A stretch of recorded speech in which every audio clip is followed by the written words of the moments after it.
जय माता दोस्तों, आज पनीरનું શાક બનાવી રહી છું। तो આપણે પનીરની બધી સામગ્રી તૈયાર છે। જો હું તમને બતાવું, આ પનીર મેં તળી લીધું છે, પનીર તળ્યું છે। આ શિમલા મરચું છે, આમાં કસૂરી મેથી છે, આ પનીરનો મસાલો છે। હવે આપણે ગેસ ચાલુ કરી દઈએ અને એમાં નાખીશું તેલ।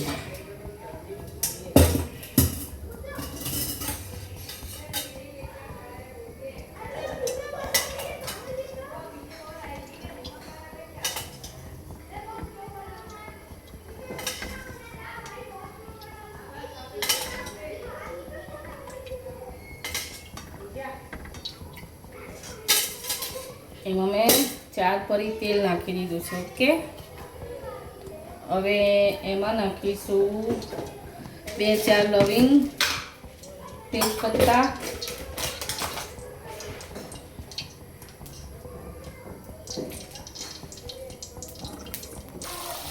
તો જો આ ટમાટર ડુંગળીની પ્યુરી નાખી દીધી છે। હવે એમાં નાખીશું લાલ મરચું પાવડર,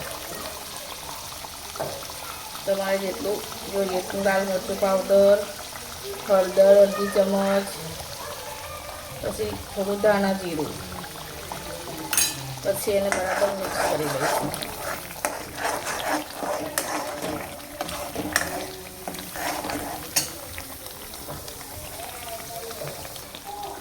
પછી એમાં નાખી દઈશું શિમલા મરચાં,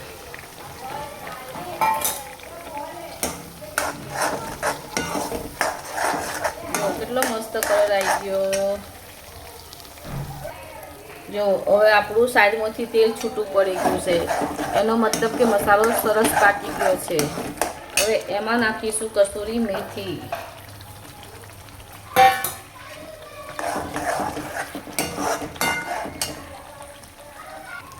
તો આપણો ઓલરેડી મસ્ત મસાલો શેકાઈ ગયો છે, રેડી તૈયાર થઈ ગયો છે। હવે નાખીશું પનીર,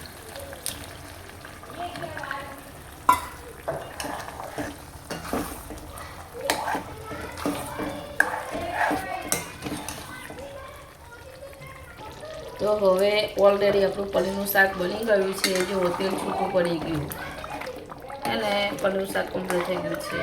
હવે આમે આપણે નાખી દઈએ લીલા દાણા,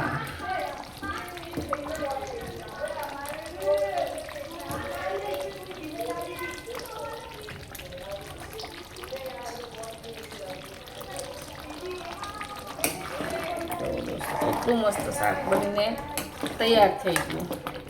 અમારી પનીરની સબ્જી તૈયાર થઈ ગઈ। તો દોસ્તો, કોને કોને પનીરનું શાક ભાવે છે એ કોમેન્ટમાં લખજો। જય માતાજી।